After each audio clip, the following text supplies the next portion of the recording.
Olá pessoal, eu me chamo Thiago Chaves Amorim, sou anestesista e primeiramente gostaria de agradecer aqui sobre a minha participação, esse convite que o Renato me fez para palestrar no Anestesia On. Muito obrigado.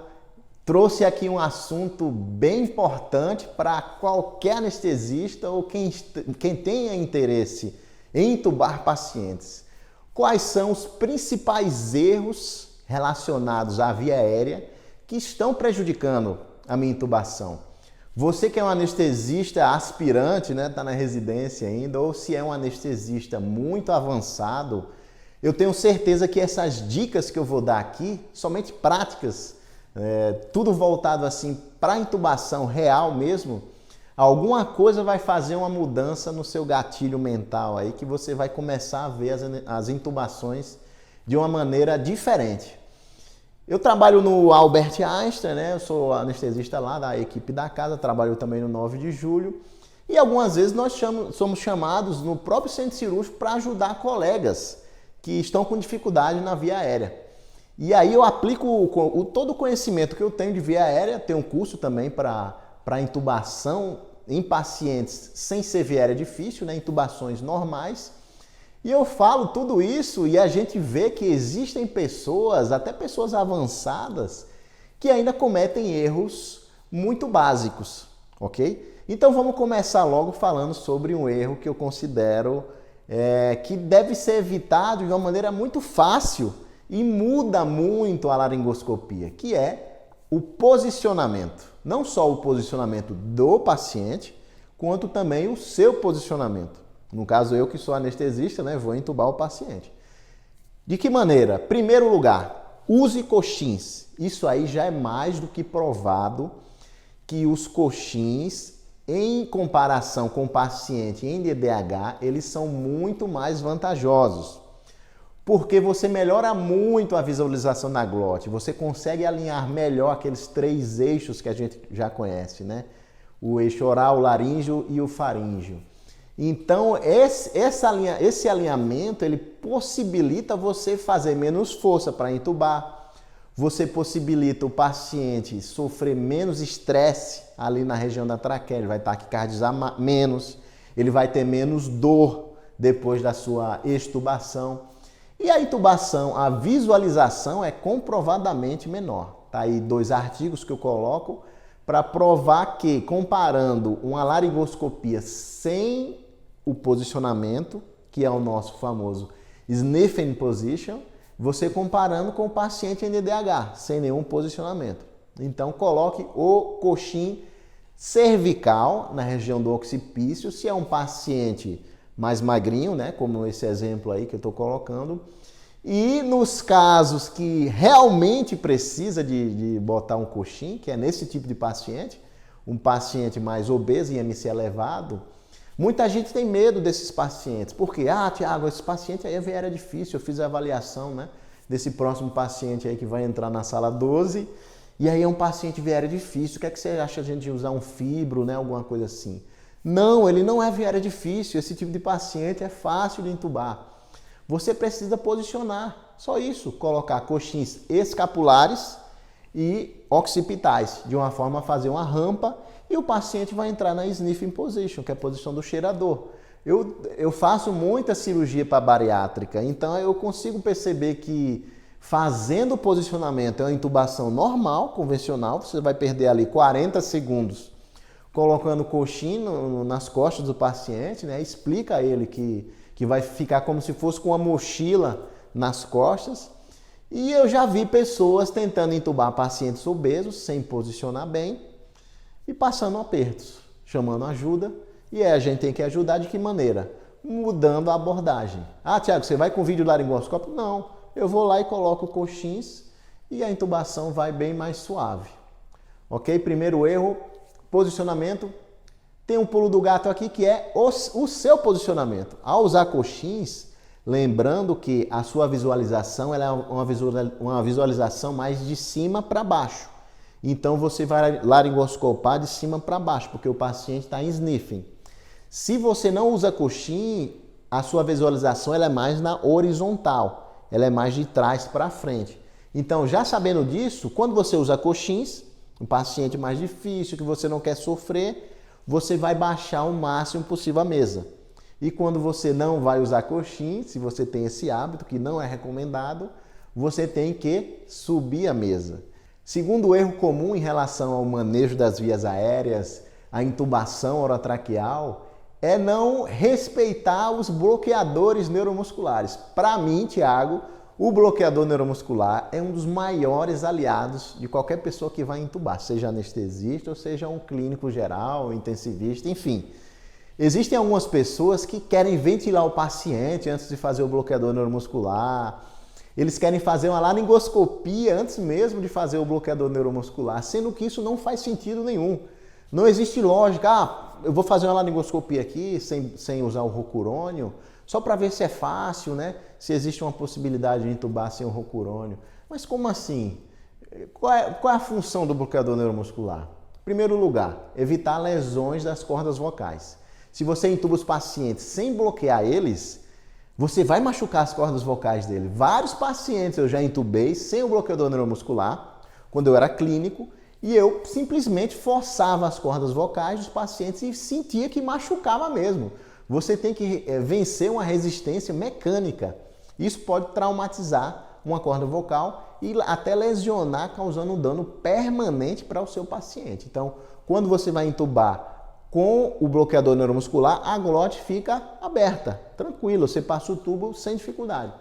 Sem o bloqueador neuromuscular, não. A glote se fecha e você tem que vencer aquela barreira mecânica. Em segundo lugar, definição de via aérea difícil, de ventilação difícil, está incluso o uso do bloqueador neuromuscular. Então, se você fez o fentanil, propofol, vamos dar uma ventilada aqui para ver se fica bem.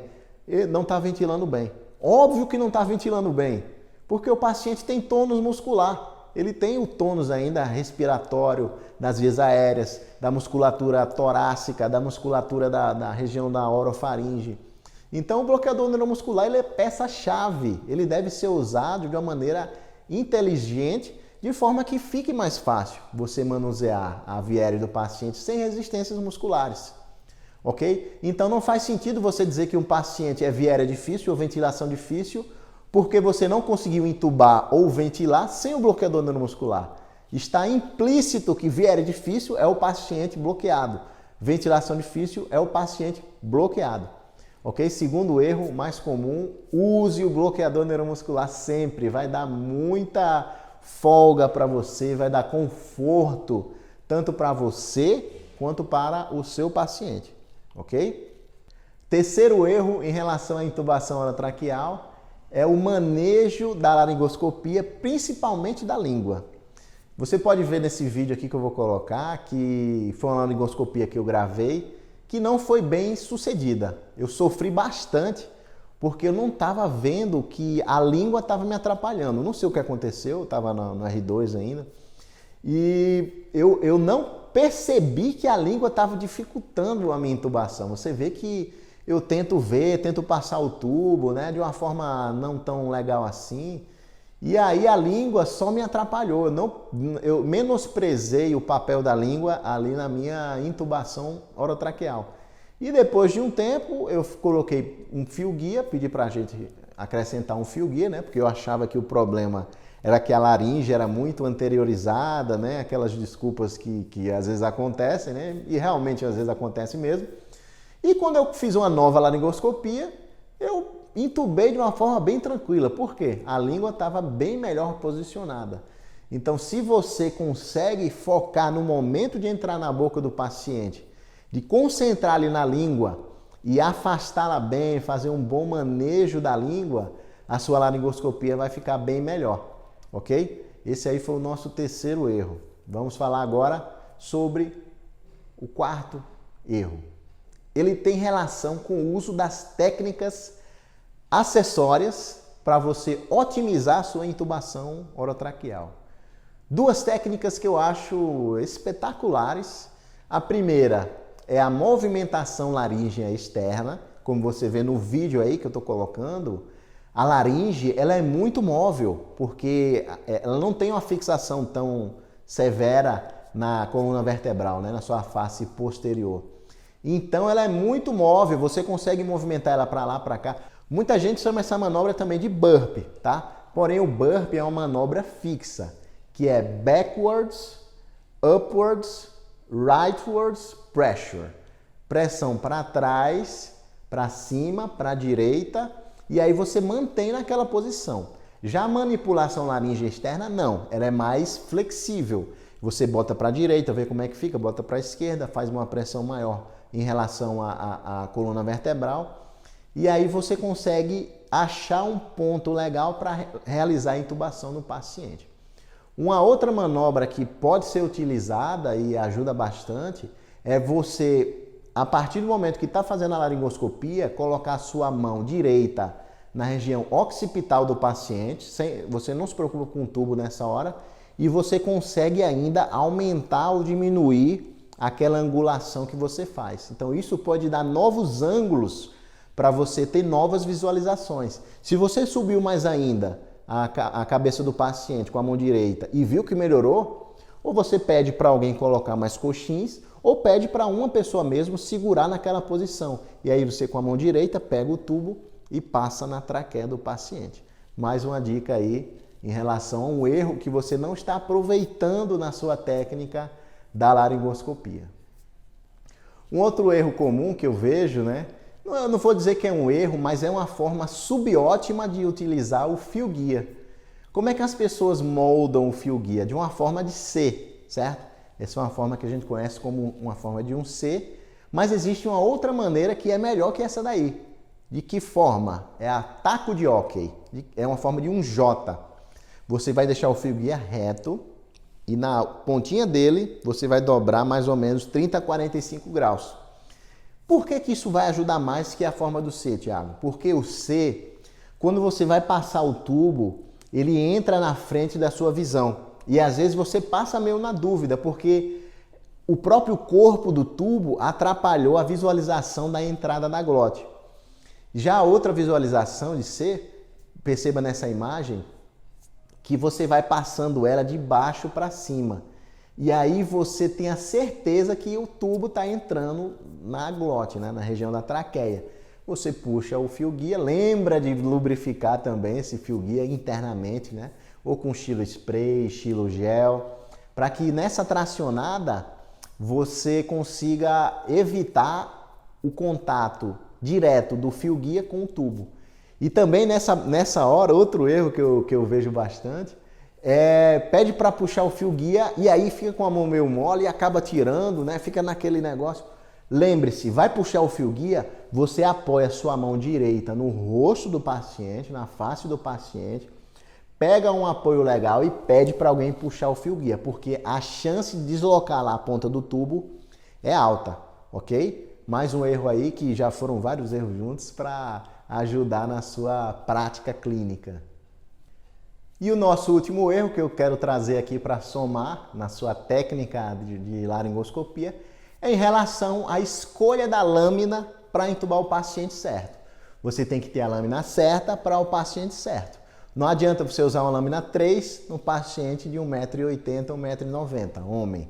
Ou se você quer usar uma lâmina 4 numa mulher de 1,50 m, 1,60 m, ok, é possível, mas você vai ter mais chances de fazer uma overlaringoscopia, né? Você vai passar da epiglote e você pode laringoscopar a própria região ali da glote e da epiglote junto.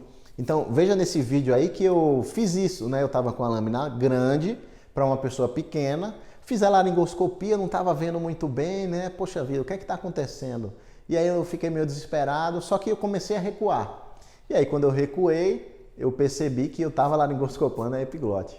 Então, se você quer usar uma lâmina 4 para uma pessoa pequena, sim, é possível, mas lembre-se disso. Agora, a lâmina 3 para uma pessoa grande, para um homem ou uma mulher de mais que 1,75 m, 1,80 m, você vai sofrer bastante, quiçá você não vai conseguir entubá-lo, porque você não tem lâmina suficiente para chegar lá na região certa, né, na valécula.